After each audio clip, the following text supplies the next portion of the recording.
जय गुरु जी, शुक्राना गुरु जी के शीशन कमलम मेरा कोटि कोटि प्रणाम और सारी संगत जी को जय गुरु जी। संगत जी, गुरु जी चैनल पर हार्दिक तहे दिल से मैं सभी संगत परिवार का स्वागत करती हूँ।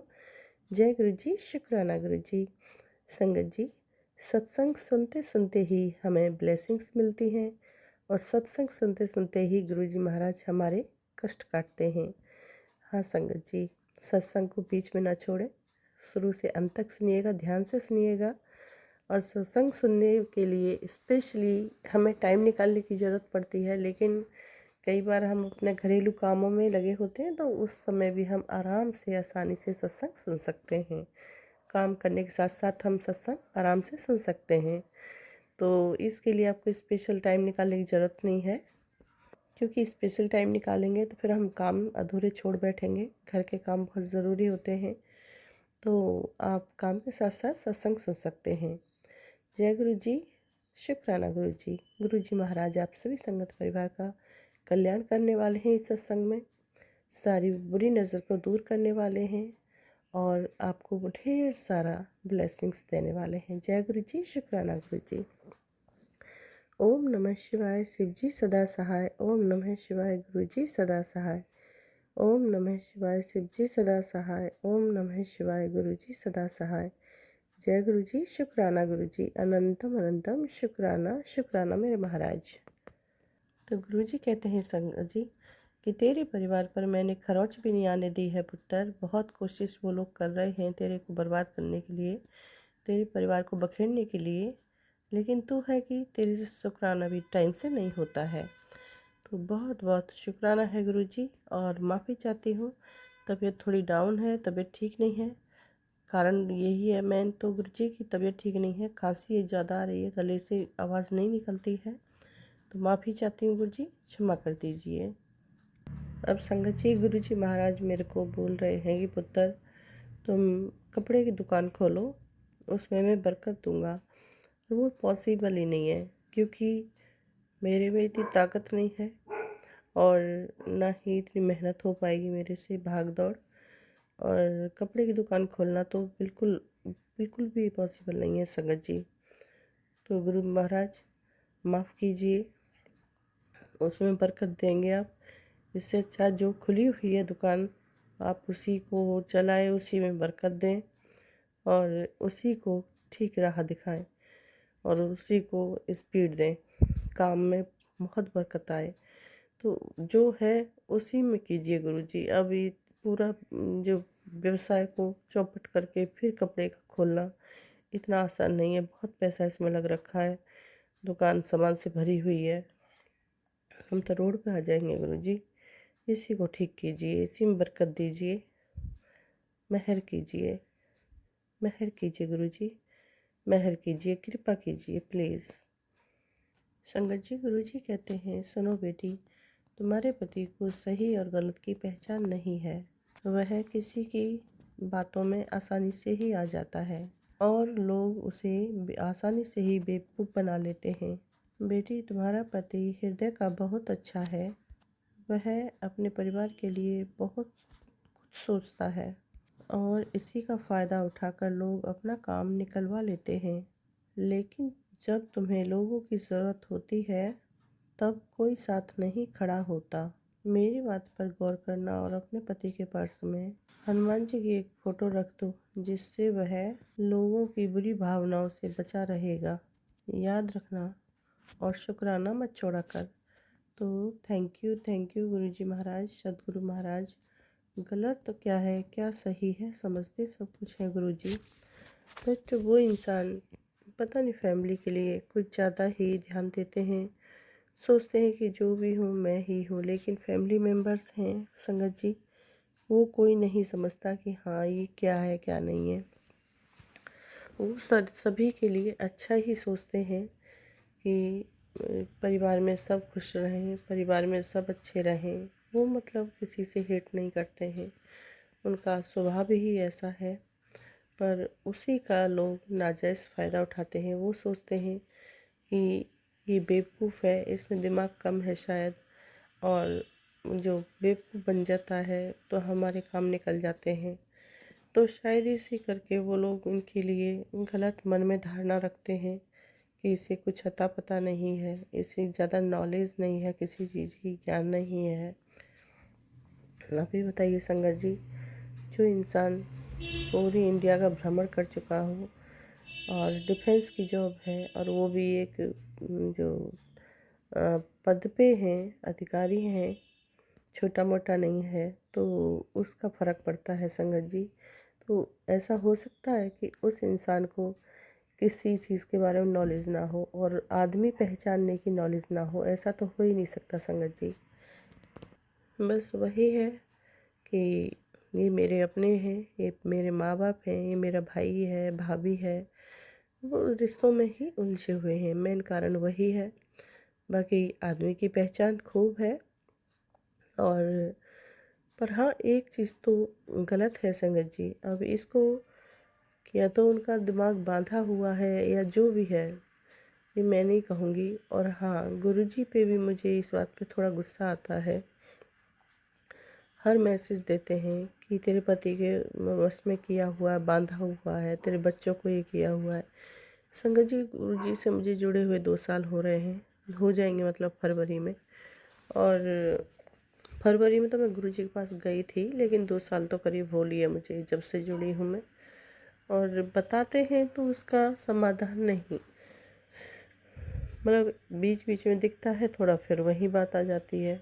तो संगत जी, कुल मिला के ये कि क्लियर नहीं हो पा रहा, गुरुजी ने बांध के रखा हुआ है, ना इधर छोड़ा है ना उधर छोड़ा है।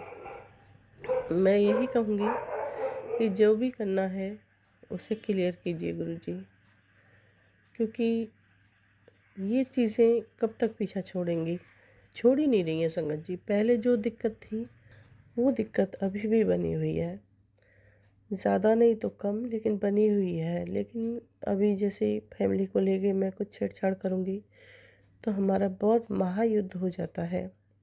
वो हम लोगों को गलत ठहरा देंगे, मैं गलत, मेरा बच्चा गलत, और फैमिली मेम्बर सब अच्छे हैं, अगल बगल के लोग अच्छे हैं, रिश्तेदार में सब लोग अच्छे हैं, तुम्हें कोई मान नहीं देता, तुम्हारा कोई जो तुम किसी में मिल के नहीं चलती हो, और तुमसे कोई खुश नहीं होता, तुमसे कोई राज़ी नहीं रहता, मतलब बहुत सारी बातें फिर हमसे कह देते हैं। और भी बहुत गंदा गंदा बोल देते हैं संगत जी। जबकि जब गुरुजी कुछ कर रहे हैं तो संगत जी ये चीज़ें तो नहीं आनी चाहिए सामने, लेकिन नहीं, उन चीज़ों पे कोई भी पकड़ गुरुजी की नहीं है। अब गुरुजी कहाँ काम कर रहे हैं कुछ नहीं पता चल रहा है। दुकान है जहाँ यहाँ पे बोली थी तो कि सही नहीं है, क्या सही है क्या गलत है। जब हम गुरुजी की शरण में आ ही गए हैं तो बुरी चीज़ तो हटनी चाहिए, नहीं वो नहीं हट रही हैं संगत जी। वो चीज़ें हमारा पीछा कर रही हैं, कंटिन्यू पीछा कर रही हैं। 2 दिन ठीक रहता है, तीसरे दिन फिर वहीं आ जाता है। तो वो तो नॉर्मली सब चलता ही रहता है। बाकी हाँ, अभी जो चीज़ मिलनी चाहिए वो नहीं मिल रही है। अभी इसको गुरु कृपा कहें या ना कहें कुछ समझ नहीं आ रहा है। अभी तो सब इधर उधर हो जाता है। हाँ, चीज़ें ठीक हुई हैं, शांत हुई हैं, बट वो चीज़ें वर्क नहीं कर रही जहाँ होने चाहिए। जैसे कि मेरे पति का बिल्कुल दिमाग नहीं चेंज हुआ है, ऊट पटांगा दिमाग रहता है, बोलते हैं बहुत गंदा बोलते हैं। गंदा मतलब कि थोड़ा भी मैं उन्हें किसी बात के लिए पिंच कर दूँ तो फिर तो वो बाहर हो जाते हैं। अब जैसे कि कल रात की ही बात है, एक तो मेरे बेटे की ही कमी है कि वो सुनता नहीं समझता नहीं। दुकान से आया तो अपना पी खा कर के ही आया, 10 बजे आया, और वो तिलमिलाते हैं और इतना हंगामा शुरू हो जाता, वो तो मैं ही उन्हें प्यार से ली। और एक है कि संगत जी, मैंने आप काफ़ी वीडियोस दी हैं इसमें कि नेगेटिविटी जो है वो गुरुजी ने बीच में बिल्कुल ठीक हो गया था, लेकिन वो नेगेटिविटी अभी हम पर फिर से अटैक कर रही है। कल रात को भी वो काफ़ी हावी थी। मैं सो गई थी तो सोने के बाद मेरे पे भी अटैक कर रही थी वो। और घर में कबर्ड में जो आवाज़ आती है वो भी काफ़ी आवाज़ आ रही थी। तो वो चीज़ें मतलब कि ठीक हुई और फिर वही आ जाती हैं। अभी कोई जो नेगेटिविटी किस कारण आ रही है, कोई ब्लैक मैजिक कर रहा है, करा रहा है, हो सकता है, मैं ये नहीं कहूँगी, बट वो है मेरा कहने का मतलब। गुरुजी जैसे बोलते हैं कि तेरे बच्चे, तेरे परिवार, मैंने जो तुझे एक सुरक्षा घेरे में ले लिया है, तुझे कोई छू नहीं सकता, तेरा कोई बाल बांका नहीं कर सकता, और तेरे घर की मैंने सुरक्षा बढ़ा दी है। अब तुझे टेंशन लेने की कोई ज़रूरत नहीं है, तेरे सारे काम बनते चले जाएंगे, तेरी सारी दीवारों पे जो एक मेहर बरकत मैंने दे दी है। तो कुल मिला के यही है संगत जी कि जो चीज़ होनी चाहिए वो चीज़ नहीं मिल रही है। ब्लेसिंग्स कहाँ आ रही हैं कहाँ जा रही हैं पता ही नहीं चल रहा है, वो चीज़ें बिगड़ रही हैं। तो जब हम सुरक्षा घेरे में लिए हुए हैं तो संगत जी सच में रात मेरे को बहुत परेशान किया, और बहुत अटक पटक हो रहे थे। अब मुझे तो याद भी नहीं है, लेकिन बड़ा ख़तरनाक था वो जो भी था। तो कौन है क्या है मुझे नहीं पता है, लेकिन हाँ कोई तो है जो लगातार हमारे पीछे पड़ा हुआ है।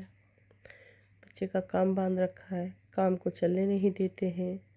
मुझे पहले तो पागल करना चाहा, तो गुरुजी आए, आगे हाथ पकड़ा, तो गुरुजी ने मुझे ठीक किया, सच में ही ठीक किया। यहाँ तो काफ़ी चीज़ मतलब सुधरी है, बट वो नहीं है कि ये चीज़ें जैसे बाहर के लोग हैं करते कराते हैं ब्लैक मैजिक। और मेरा कहने का तात्पर्य यही है कि वो चीज़ें नहीं रुक रही हैं। गुरुजी जब जानते हैं कि ये लोग नहीं मान रहे हैं, 2 साल हो गए संगत जी इस बात को, तो संगत जी मैं तो यही कहूँगी गुरुजी को ऐसे लोगों को इस पृथ्वी पर नहीं छोड़ना चाहिए। ऐसे लोगों को जीने का कोई हक नहीं है जो दूसरों का जीना मुश्किल किए रखते हैं। संगत जी ये मतलब कि इस तरीके से कब तक चलेगा, है ना संगत जी।